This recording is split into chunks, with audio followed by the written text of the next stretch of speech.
I used to think about clutter all wrong, and it was really because I felt like I could never have a clutter-free home because I lived with other people, because I had dogs, because I was a naturally messy person, and because I just felt like in the evenings I like to lounge. So I was never going to have the clutter-free house of my dreams. So today we're going to talk about the 10 little low-effort things that I started doing around my house that now have taught me that there's no reason why all of us can't be living in a clutter-free home. All right, let's start with one of the most important, and that is that if you want a clutter-free home, you have to put things back where they belong. And I know, don't click off yet, because I actually have some strategies here for you. Why is this so hard, and yet it feels like it's one of those things that we remember being told over and over again by our moms, right? Put things back when you're done. Put things back when they're done. And yet, as adults, it's very difficult to figure out where our things should belong. In order to start putting things back as we're done with them, we need to find some homes. And that is really hard. If you are just starting to declutter and you have a lot of excess, it's very difficult to find a home for things. So let's start simple. Start with your entryway. Start with those things that you have been losing day after day, and yet you know you need them. And let's think about some simple solutions. So depending on where you live, depending on what kind of entryway you have, what are the things that you need before you walk out the door? For me, it was always my purse, my keys, my phone. I need to grab my shoes, maybe a jacket. Those are the big 5 things that I needed as I walked out the door. Constantly, I was forgetting them. And so I knew that something had to be different. That's why I threw some hooks by my front door. That's why I put some places like a basket and the little bucket right there by my keys in order to put the mail, in order to put those things that are stuck in your pockets or in your purse that you need out because you need them again when you walk right back out the door. So starting in that most important area and training yourself to put those things away before you continue through the house is going to start the domino effect of, oh, okay, if this can work, putting these things away, I can find a home for something else. The other idea is, let's talk about our books, okay? A lot of us love to read. A lot of us have a ton of books. And if you do, I want you to start thinking about, where are your books? Are they constantly scattered all over your house and you have tons of maybe little tiny bookshelves all over? Where that seems like a great idea to have our books scattered all over and to have little bookshelves everywhere, it can become really difficult to feel like you have a clutter-free home when you constantly have little pieces of organization all over your home. I'm pretty sure I heard it from the clutter bug, but she said something about how have the real organization you need. Buy the big piece. If you really have that many books, buy the big bookshelf if you're going to keep all of them, instead of spreading everything around and making it more confusing to find the home for your objects.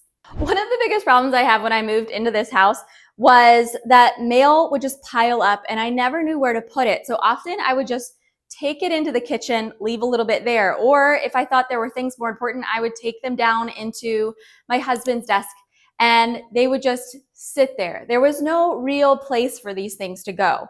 And so what I had to discover a few years ago was that there is no perfect solution for it. Remember, we're not going for perfect, but there are things that are definitely better. The first thing that you want to do in order to make that clutter area a whole lot less is, as you are walking in your door, you're going to turn right back around and you're going to go ahead and put those papers that can go in recycling in the recycling bin outside. You do not need to bring in every little piece, every tiny coupon into your house if you're not going to use it. Now, I understand it's a rainy day. Maybe that's not going to happen. But have a place that you can put those recycled papers immediately so that it's not just sitting there in a pile by your door. The second thing that I want you to do is, if you have bills that you cannot have online, most of ours, except for one that is super stubborn, I think it's our utility bill, what I do is I immediately open it and I pay it right then. If you have the possibility to do that, then tear it up and get rid of it. You're not going to ever have the big pile of mail sitting there. But if you can't, for whatever reason, you can't pay it immediately, have a little place right by your door that you can easily see and remember that you need to pay that bill. And even if you need to have a little whiteboard where you can write down the dates that you need to pay these bills, have a place where you remember, that's constantly in your face so that you're not stuffing these things downstairs like I used to at my husband's desk and then being late to pay for these things. Okay, I know you guys are gonna laugh because this next one, I know we've all heard it, but I've got a spin on it. So wait. The next one is that we need to clear our flat surfaces at night. And I know we've all heard that, okay? But hear me out. I think that when I first started clearing my dining room table or clearing up all of the countertops in my kitchen, if somebody had said that to me, I would have just either laughed in their face or started crying. I'm not sure, one or the other. But what I will say is if somebody had said to me, I want you to go into the kitchen at night and I just want you to clear up maybe 10 to 20% of your flat surfaces in there before you walk back out and go enjoy your evening, I would have thought, okay, maybe that is doable because it's more about building a habit than it is actually having flat surfaces. Now, at the end of all of this, when you have practiced and you got used to clearing your flat surfaces at night, you'll see that you might have less things out, or it might be a lot faster for you to put things away because you're learning where they should go. And so it's just easier to put them away. But this is a life journey, a process of becoming more clutter-free in your home. And so don't worry about being perfect or having it done overnight. I'm definitely not perfect still, okay? Often I will leave things out and just forget about them and then be like, ugh, and fix it in the morning. No biggie, right? But because clearing my flat surfaces at night has become a habit, and even clearing my flat surfaces throughout the day has become a habit, I don't feel overwhelmed in the evening when I have to grab a few things before going to lounge and hang out with my family. Okay, so if you have a brain like mine, this is gonna be key for you. It is having a container for our things. When you have a container for your things, you create limits. Limits are important, especially if you have brains like mine, that you always felt like you were a messy person. You always felt like you left a ton of things out, and you always felt like you didn't know what you had and you couldn't find what you had. So if that's you, hopefully not, but let's be real, a lot of us are, then having a container and creating limits is extremely important. Now, I know a lot of us have heard Dana K. White and her amazing ideas on this container rules. And so I definitely recommend go checking her out if you haven't yet. That being said, one of my favorite places that I've learned to contain my mess is in our entryway closet. I want you to start with just a basket or a box, whatever you already have in your home. If you don't have a place where you feel comfortable putting your shoes, if you don't have a place that you can find your hats and scarves or all those little extra stuff that you need before you walk out the door, then I want you to start thinking about creating a box or container for them, because that container does a few things for you. First, like I said, it gives you a limit. If it doesn't fit in the box, it can't stay. It doesn't mean that it's not great. It doesn't mean that it's not valuable. But if you have a limit to something, then you know when you see it go past that limit, you have to reassess what you have in there. The other thing it does in a clutter-free home is that it gives you an obvious place to put those things back. And a lot of us need that. We need that obvious place for our brains to know so that we actually put those things away instead of wandering around and they start floating in all the different rooms, right? Give ourselves an obvious place to put our things back and we can be really successful at keeping a clutter-free home. If you're an editor in a movie, you are going to find the best clips of that movie and you're just going to trash the rest of the stuff. You know that you want this movie to be the very best thing going out there so that it gets the highest reviews and a lot of money and all the accolades, right? So if we're going to be true editors of our home, then we have to start stepping back from our clutter to be able to assess it truly for what it is. I know a lot of us, and myself included, can look at our homes and just say, yes, it's cluttered. Where do I start? When I start, I get overwhelmed and I just don't do anything, right? But there are a few great ideas that you can start doing in order to start being that true editor of your home. One of the first things you could try is taking a shelf and just take everything off of it. Don't worry about whether it's a precious item to you or you remember a time that you used it, loved it, saw it, bought it, whatever. Just take everything off of that shelf and go put it in a space out of sight, out of mind. Once you have lived without that stuff on that shelf, I want you to think about, do you remember what was on that shelf? And do you really want to bring it back? Do you want to clean it? Do you want to have to keep up with it? Do you want to look at it anymore? Or in reality, was it really the endowment effect that you were feeling and that's why you couldn't declutter it? Our brains play tricks on us and make us feel that things have more value than they really do. We can put a memory on our objects and immediately we can never get rid of them, right? But it's just not true. There's so many ideas, whether it's writing down the story of it or taking a picture. But often what I find is that I'll get rid of these things, get them out of my house, and I have no regrets, nor do I ever think about those objects again. But it's really getting over that initial, that like scared feeling we feel when we are starting to declutter things. Getting over that initial fear is the biggest part of becoming an editor.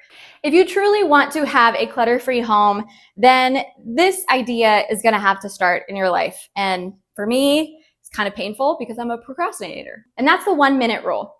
For me, what I've realized is that I just let little things build up.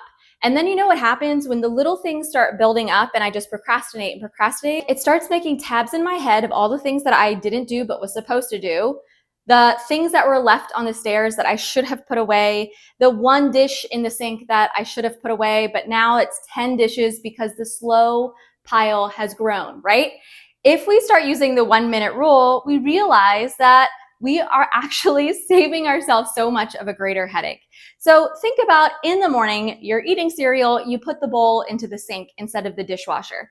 How much longer would it really take you in order to put it in the dishwasher and close it as opposed to just putting it in the sink? When you start thinking about all these little things that really don't take that long, and yet so often we procrastinate on them, you realize that no, it doesn't take that much longer. If I'm already going up the stairs and there's a pile on the stairs that need to be put away, is it really going to take me that much longer to just grab them and do it while I'm heading back up the stairs? It's all these little things that, for me, honestly, in the beginning didn't seem that important, that now I realize after all these years of failing to live in a clutter-free home, they're the little things that make the huge difference and make us feel like we're not constantly having to do these big cleanups, these big resets at the end of the night. If you're enjoying this, then please come join us over here on Minimal Ease. We are a fun little group here, and subscribe. But also, if you are decluttering here with us, then please throw a heart emoji down below because I think we all like to know that we are not alone on this crazy journey. But the next one is that people that live in a clutter-free home, let me restate that, in a mostly clutter-free home, don't have a home that's full of just-in-case items. So let me rewind my life right here. I was the kind of person who would buy, if it said buy 2, get 1 free on shampoos, I would come home with 3 shampoos. If the bar of soap that I normally use, you could buy 1 or you could buy 12, girl was gonna buy 12.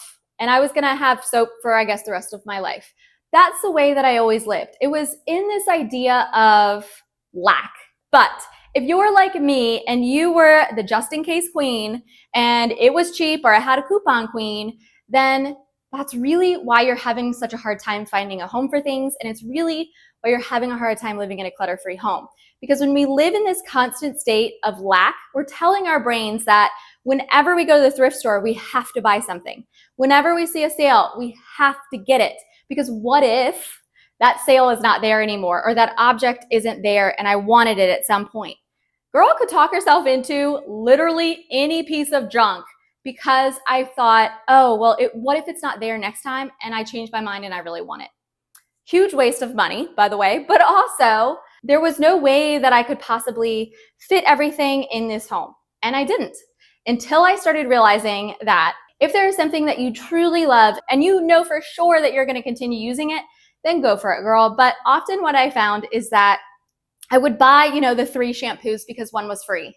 And then I'd get home and I would use up maybe the 1 bottle and I would kind of be tired of it and want to try something else. It's a whole cycle of chaos when you start to live in lack, when you start to think, oh, I'll buy this just in case.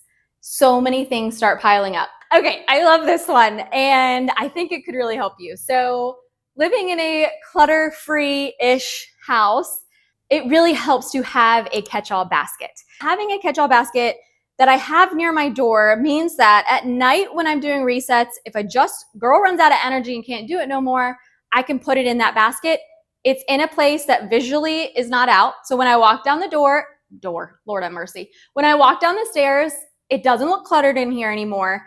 But that basket also is a place where throughout the day, if I'm just trying to grab a few things and I'm trying to have a place to put them, but I don't have time to declutter the entire space, you have an area to put it. And then as it starts to fill up, at the end of the night or in a few days as the basket gets full, I know that it's time to put those things away. But it does help my brain to not see all this visual clutter throughout the day. It makes all those little pieces of things that we need to take care of feel like one thing.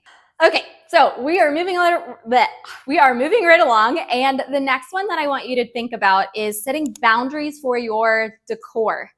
Okay, some of you guys think I'm nutso, and that's okay.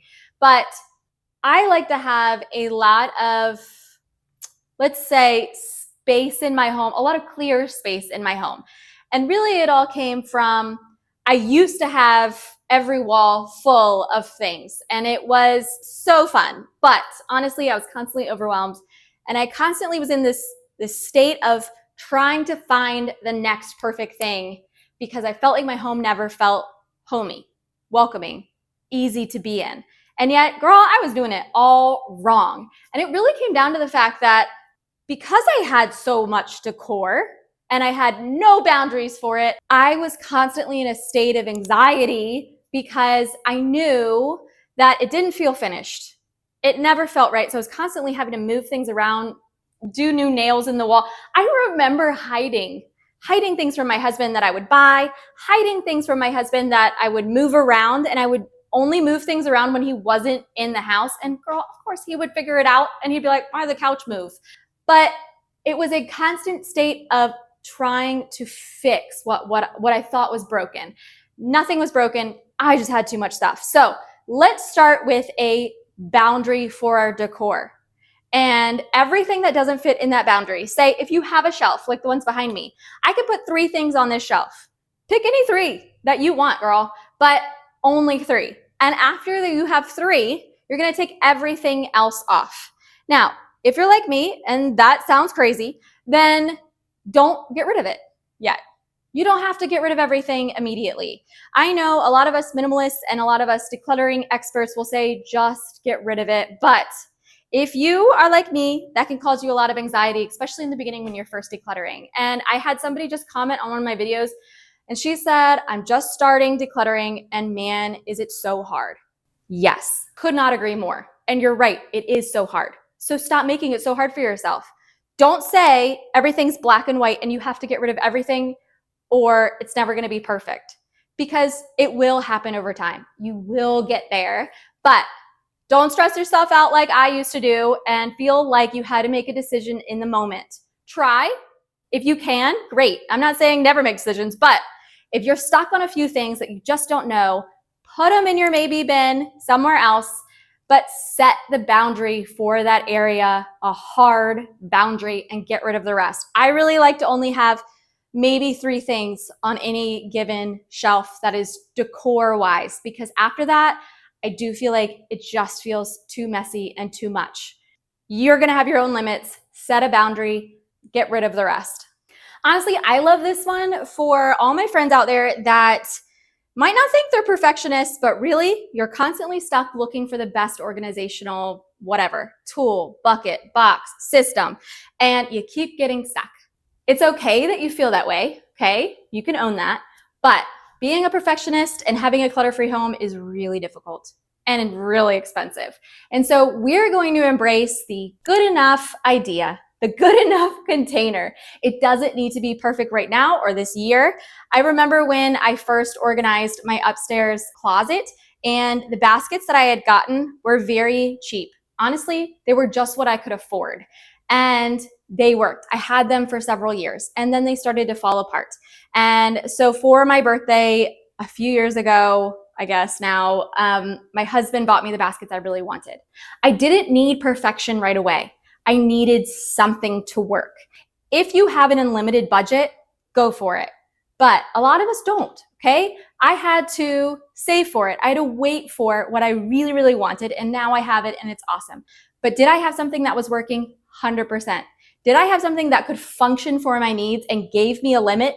100%. So you don't need to wait for the perfect system. You don't need to wait for the perfect container and to have money to buy it in order to start decluttering and organizing your home right now and living in a clutter-free-ish home. You just need to embrace that things aren't going to be perfect, that you might need to use a few old baskets that you already have, and they might not look aesthetically the most gorgeous ever, like a magazine cover, but that's okay because you're giving yourself a limit and you're giving yourself a boundary for where you can have your things. And that is key for having a clutter-free home. It doesn't have to be beautiful. It has to function. And that whole idea really helped me to stop overspending on organizational stuff. Stop feeling like every time I went into TJ Maxx or I went into Target that I had to buy all this fun stuff because it was pretty and what was on trend. I started realizing that if I had limits for my things, then my organization was working. That's what I really needed. So if you are just starting today and you don't have an unlimited budget, then look what you have. Do you have a few baskets? Do you even just have a few boxes in your house that you could start with that would give you that visual limit? That's where you're really going to find success. All right, we're going to also embrace invisible decluttering habits. Now, what in the world, girl? What does that mean? Invisible decluttering habits really means that we're not making a conscious effort. We're not starting a timer or getting our, big trash bags out for this decluttering sessions. People that live in clutter-free-ish homes do this all the time without thinking about them. You're cooking, say, and you look in the refrigerator and you see 3 things that are expired or old food that you got a week ago, didn't eat it. Okay, what are we gonna do with it? Are we just gonna keep opening the fridge and thinking about it and then closing it? That's what I used to do. But now what I do is I'll grab those 3 things as I'm already cooking, I'm already in the fridge, and I'll throw them away. It's invisible decluttering habits. If you go to the store and you get yourself a new white shirt, go get a shirt that you haven't been wearing. Go get a shirt that has a big hole in it and get rid of it as you put the new one in. You're already in there.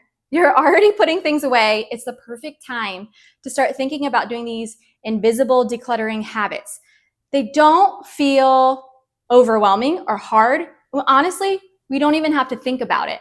But if you start mentally making it a habit that when I bring something in, I'm going to be looking just while I'm already in there and just get rid of a few things that I haven't been using. You don't need to have these huge decluttering sessions all of the time in order to feel like you have really improved your home and made it easier to live in, easier to keep it clutter-free. All right, friends, I hope those have helped. I've had a great time talking to you guys. Leave it down below if you have any other clutter-free habits that help you in your home, because I know we all love to hear them. And I wish you guys all the very best.